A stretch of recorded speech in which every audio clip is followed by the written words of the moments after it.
महाभारत की अगली कड़ी में आप सबका स्वागत है।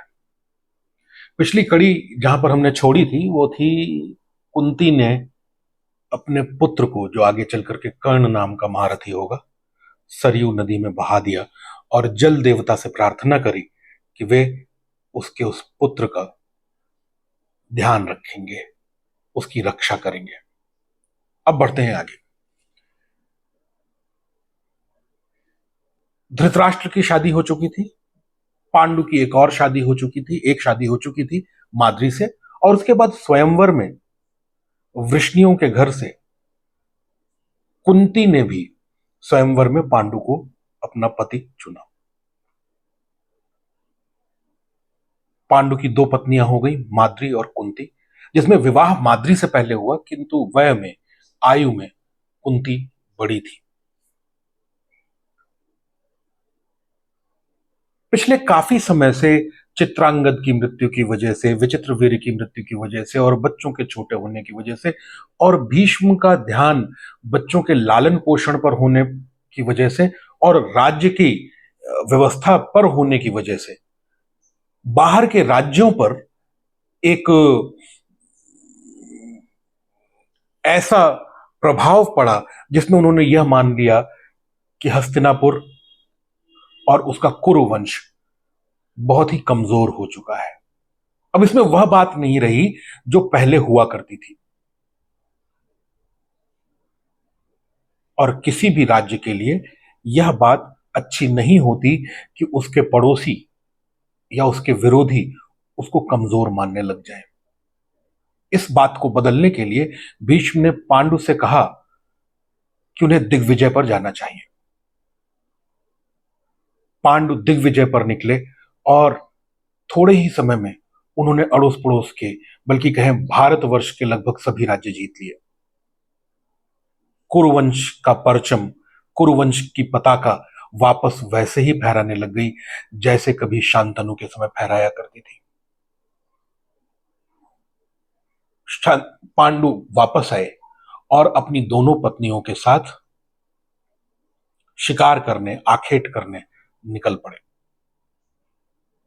यह पांडु के जीवन में और हस्तिनापुर के काल में स्वर्ण काल कहा जा सकता है, क्योंकि ख्याति चारों तरफ फैल चुकी थी पांडु की।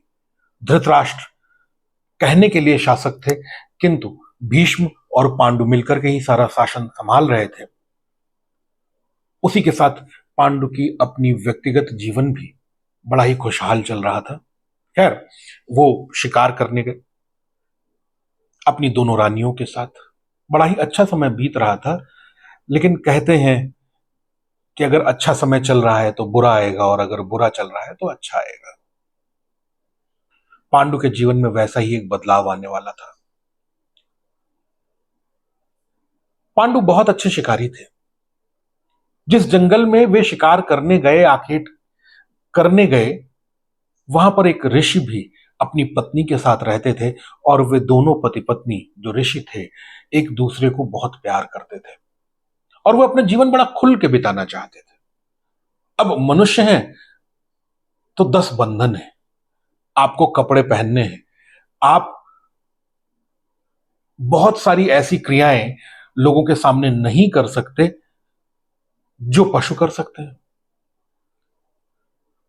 तो चूंकि उन्हें उन्मुक्त भाव से जीना था, ऋषि के और उनकी पत्नी को स्वच्छंद भाव से जीना था, तो उन्होंने अपने आप को हिरन और हिरणी में बदल लिया और बड़े मजे से जंगल में विहार करते थे।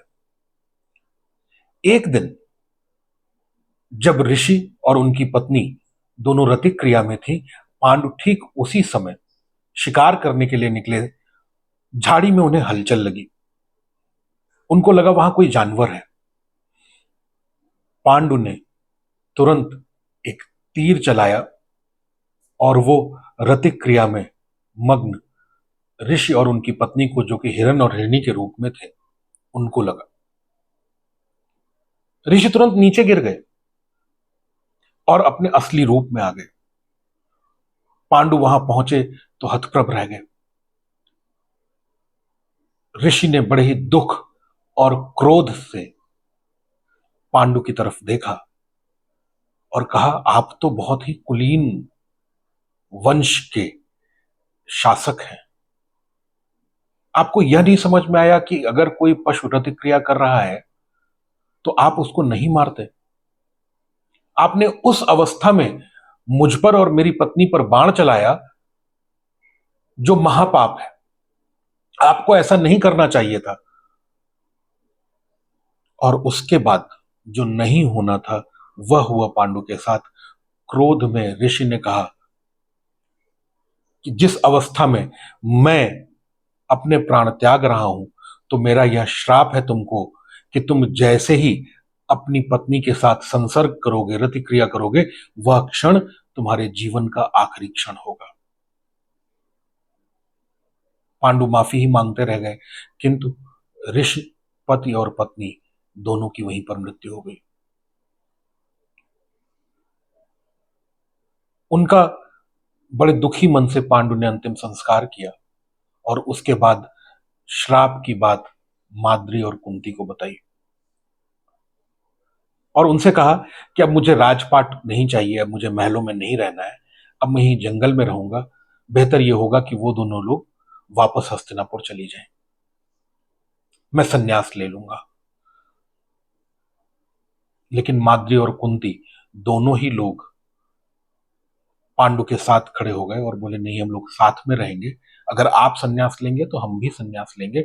बाकी सारा लाव लश्कर हस्तिनापुर वापस भेज दिया गया, इस खबर के साथ, इस सूचना के साथ कि पांडु अब संन्यास ले चुके हैं।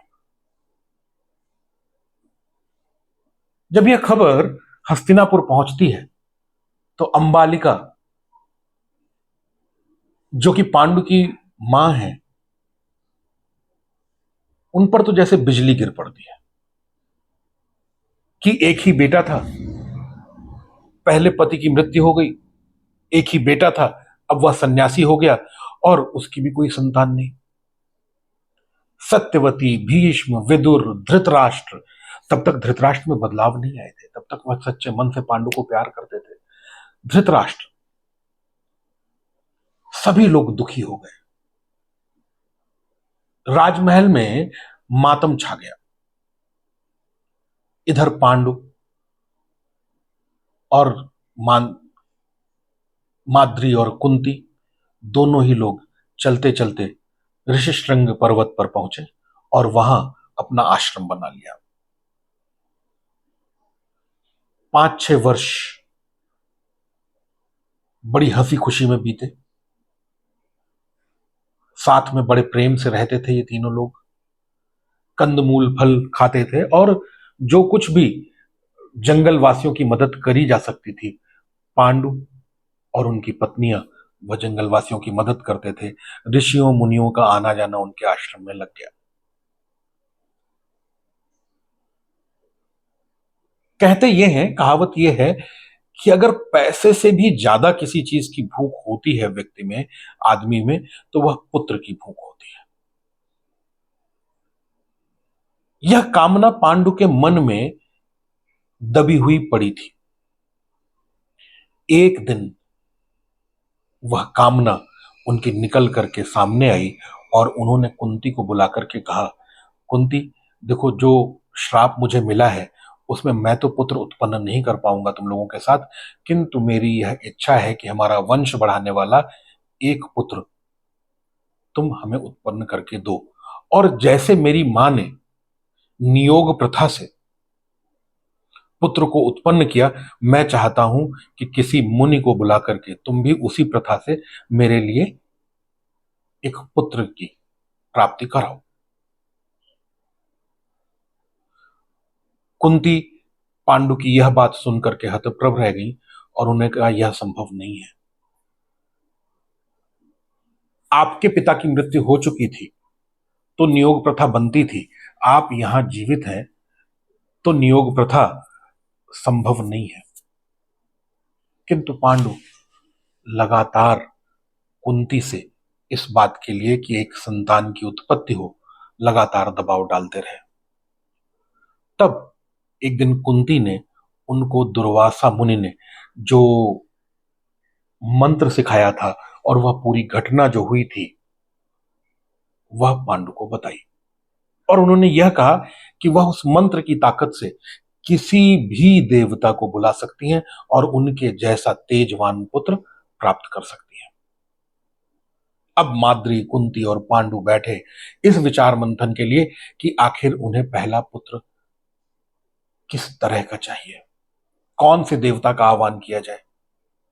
तो पांडु बोले कि राजा को धर्म का प्रतीक होना चाहिए, उसे न्याय और अन्याय की बड़ी अच्छी ज्ञान होनी चाहिए, वह लोगों के दर्द को समझने वाला होना चाहिए। इसलिए मुझे लगता है कि धर्मराज को आपको बुलाना चाहिए और धर्म का प्रतीक जैसा एक पुत्र की प्राप्ति करनी चाहिए। कुंती ने बात मान ली और धर्मराज का मंत्र के माध्यम से आह्वान किया। धर्मराज आए और कुंती को वह वर प्रदान किया जिससे वह धर्मराज जैसे पुत्र को जन्म दे सके। और चलते हुए धर्मराज बोले कि यह जो पुत्र उत्पन्न होगा यह पृथ्वी पर धर्म की धुरी होगा, सत्य का प्रतीक होगा, प्रजा के साथ हमेशा न्याय करेगा और मेरा ही प्रतीक जैसा बन करके यह धरती पर शासन करेगा। यह कहकर के चले गए। समय के साथ युधिष्ठिर का जन्म हुआ। उधर धृतराष्ट्र भी यह प्रयास कर रहे थे कि इससे पहले पांडु के वहां किसी पुत्र का जन्म हो, उनके वहां एक पुत्र का जन्म होना आवश्यक है ताकि उनका बेटा सबसे बड़ा हो और वह हस्तिनापुर का शासक बन सके। किंतु यहां युधिष्ठिर का जन्म पहले हो गया, जिसकी खबर बाद में धृतराष्ट्र को लगी और वे काफी दुखी हुए इस बात से। पांडु का मन भी एक पुत्र से भरा नहीं था। उन्होंने कुंती को दोबारा बुलाया और कहा कि धर्म बिना बल के संभाला नहीं जा सकता है, तो हमारे इस बेटे के सहयोग के लिए हमें एक बहुत ही बलिष्ठ पुत्र चाहिए, बहुत ताकतवर पुत्र चाहिए, जिससे हमारा बड़ा पुत्र अपनी धर्म के राज्य को फैला पाए। तब आपस में मंथन होता है कि अब किस देवता को बुलाया जाए और अंत में यह तय पाया जाता है कि वायु देवता का आह्वान किया जाए। कुंती वायु देवता का आह्वान करती हैं। वायु देवता आकर के भी एक वर देते हैं कि कुंती को उनके जैसा पुत्र हो, और चलते समय वह कहते हैं कि पुत्र बहुत बलिष्ठ होगा और जितने भी पुत्र हैं कुंती के आगे होंगे या अभी हो जो चुका है, उन सब में वह सबसे भावुक होगा, सबसे भोला होगा, किंतु ताकत बहुत होगी उसके अंदर, बहुत बलिष्ठ होगा, हमेशा सच का साथ देगा, किंतु भावुक होगा। जैसे पवन इधर से उधर बह जाती है, ठीक वैसे ही भावनाओं में वह कहीं भी बह जाया करेगा। यह कहकर के वायु देवता भी चले गए।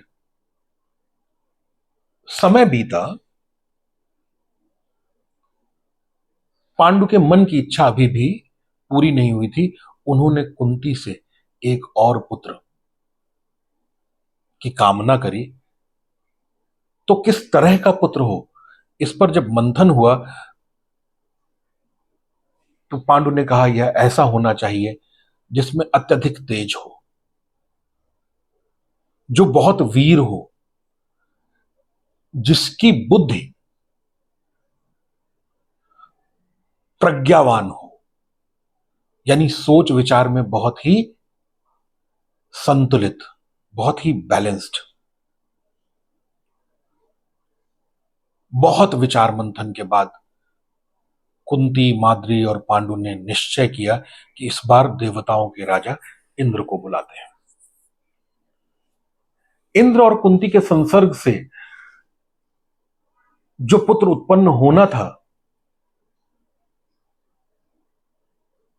वह बड़ा ही तेजवान होना था। चलते समय इंद्र ने कहा भी कि जो पुत्र तुम्हारी कोख से जन्मेगा वह विष्णु का एक अंश होगा, जिसको हम नर कहते हैं। और ध्यान रखना कुंती, वृष्णियों के वहां तुम्हारे भाई का जो पुत्र है,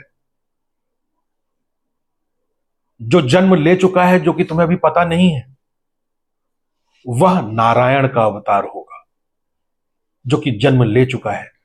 और जब तुम्हारा यह पुत्र जन्मेगा तब नर और नारायण मिलकर के इस पृथ्वी पर जितना भी पाप है, इस पृथ्वी पर जो कुछ भी गलत है, उसको साफ करेंगे, उस विष को इस पृथ्वी से हटा देंगे। यह बात सुनकर के पांडु और कुंती बहुत प्रसन्न हुए कि उनके घर में नारायण का अवतार, नर का अवतार होने वाला है, जो कि नारायण का अंश है। कुंती ने क्रमशः अपने तीनों बच्चों के जो नाम रखे, सबसे बड़े बेटे का नाम जो धर्मराज का पुत्र था युधिष्ठिर, वायु का पुत्र भीम और इंद्र का पुत्र अर्जुन। किंतु पांडु के मन में पुत्रों की कामना खत्म ही नहीं हो रही थी, समाप्त ही नहीं हो रही थी। तब उन्होंने कुंती को एक बार फिर से बुलाया और कहा मुझे अभी और पुत्र चाहिए, और कुंती ने मना कर दिया।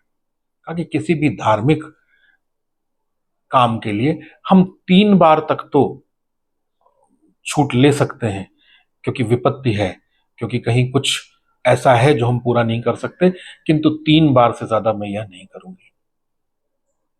तो पांडु कहते हैं ठीक है, तुम्हारे 3 पुत्र हो गए, माद्री का तो एक भी नहीं है, तो तुम उसे यह मंत्र क्यों नहीं सिखा देती। कुंती सहर्ष तैयार हो गई, और सहर्ष तैयार होते ही उन्होंने माद्री को वह मंत्र सिखा दिया। और जब माद्री ने उस मंत्र को सीख लिया, तब विचार मंथन के बाद कि बड़े तेजवान पुत्र हो गए, बहुत ही अच्छे पुत्र हो गए, अब ऐसे जो बहुत ज्ञानी हो और बहुत खूबसूरत हो, जिनकी सुंदरता अतुलनीय हो, ऐसे पुत्र चाहिए।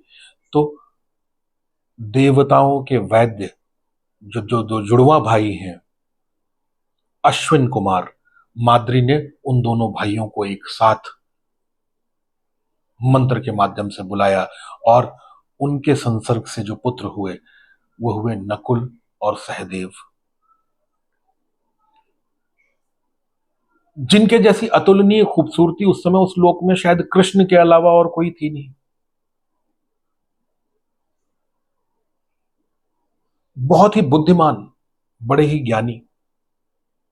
अब अपने इन 5 पुत्रों और 2 पत्नियों के साथ पांडु बड़ी खुशी खुशी ऋषिशृंग पर्वत पर रहने लग गए। और बच्चे जैसे जैसे बड़े हुए, वैसे ही ऋषियों के बीच में जो गुरु थे, शुक, ऋषि शुक, उन्होंने बच्चों को अस्त्र शस्त्र की शिक्षा देना प्रारंभ किया। भीम को गदा में बड़ा सुख मिला, उन्होंने गदा की विद्या सीखी। भीष्म भाला चलाना सीखे। अर्जुन ने बड़ी ही जल्दी दोनों ही हाथों से शुक को जितनी भी धनुर्विद्या आती थी वह सीख ली। यहां तक कि शुक को कहना पड़ा कि अब बस जितना मुझे आना आता था मैंने तुम्हें सब सिखा दिया। वहीं पर घुड़सवारी नकुल और सहदेव ने बहुत अच्छी सीखी। समय बीतता गया, 16 वर्ष बीत गए। यह लोग बहुत ही सुख से रह रहे थे। एक दिन कुंती अपने 5 पुत्रों के साथ किसी काम से ऋषियों के किसी आश्रम में गई। वसंत का मौसम था, बड़ी शीतल पवन थी, हल्के बादल छाए हुए थे, बूंदाबांदी हो रही थी, और ऐसे में माद्री हल्का सा जल में भीग करके आती हैं और पांडु उनको देखते हैं। पांडु के ऊपर कामदेव सवार हो जाते हैं। उन्हें पता है कि अगर वह अपनी पत्नी के पास गए और संसर्ग किया तो वह उनकी मृत्यु, उनके जीवन का आखिरी क्षण होगा, किंतु कामाधीन होकर के वह माद्री को पकड़ लेते हैं। माद्री इधर उधर भागती हैं, चीखती हैं, चिल्लाती हैं, लेकिन पांडु नहीं मानते हैं और संसर्ग के पहले पल में ही गिर करके उनकी मृत्यु हो जाती है। जब कुंती आती हैं तो माद्री को बहुत बुरा भला कहती हैं, किंतु बाकी ऋषि मुनि समझाते हैं कि माद्री को बुरा भला कहने से क्या होगा। अब कुंती और माद्री दोनों ही पांडु के साथ जल जाने के लिए तैयार हो जाती हैं। फिर से ऋषि मुनि समझाते हैं कि पांडु की मृत्यु हो चुकी है, अगर तुम दोनों माएं भी पांडु के साथ मृत्यु का वरण करोगी तो इन बच्चों का क्या होगा। धृतराष्ट्र के पास ये बच्चे जाएंगे जरूर, लेकिन वो इनका वैसा ख्याल नहीं रखेंगे जैसा कि आप लोगों के रहते रख सकेंगे। तब माद्री आगे बढ़कर के बोलती हैं कि नकुल और सहदेव को कुंती आप ही पालती हैं, आप ही पालिए, और मेरी वजह से पांडु की मृत्यु हुई है तो मैं पांडु के साथ जल करके मर जाऊंगी, मैं जीवित नहीं रहूंगी।